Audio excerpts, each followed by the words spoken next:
প্রিয় অনিমেষ, কেমন আছো? ভাবছো এতগুলো বছর পর আমি কোথা থেকে? সেদিন তোমায় দেখলাম অনেকটা দূর থেকে, রাস্তা পার হবার সময়। গায়ে একটা হলুদ পাঞ্জাবি, হাতে বাজারের ব্যাগ, চোখে মোটা ফ্রেমের চশমা দেখলাম একটা। বেশ সংসারী লাগছিল তোমায়। তবু চিনতে এতটুকু সময় লাগলো না জানো। শুধু বয়সের ছাপে একটু মুড়িয়ে গেছো, কিন্তু গালে সেই খোঁচা খোঁচা দাড়ি, ঠোঁটের পাশে ছোট কালো তিল, সেই নেশা লাগানো ঘোলাটে চোখ, সবটা এক আছে। কেবল চলে পাক ধরেছে খানিকটা। অনি, তোমার মনে পড়ে তুমি যখন বলতে চুলদারি না কেটে তুমি রবীন্দ্রনাথ হবে?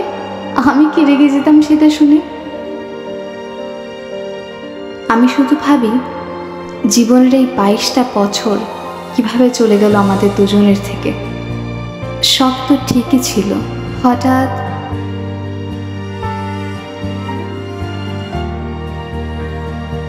শেষ যেদিন তোমায় দেখলাম সেদিন এক বর্ষার সন্ধ্যা। রাস্তাটা মরিচ পাটি দিয়ে সাজানো ছিল। দুজনে মুখোমুখি দাঁড়িয়ে সেদিন সিদ্ধান্ত নিলাম আর একসাথে নয়। কতটা সহজে সেদিন এতটা কঠিন হয়ে সারা জীবনের সিদ্ধান্ত নিয়েছিলাম আমরা।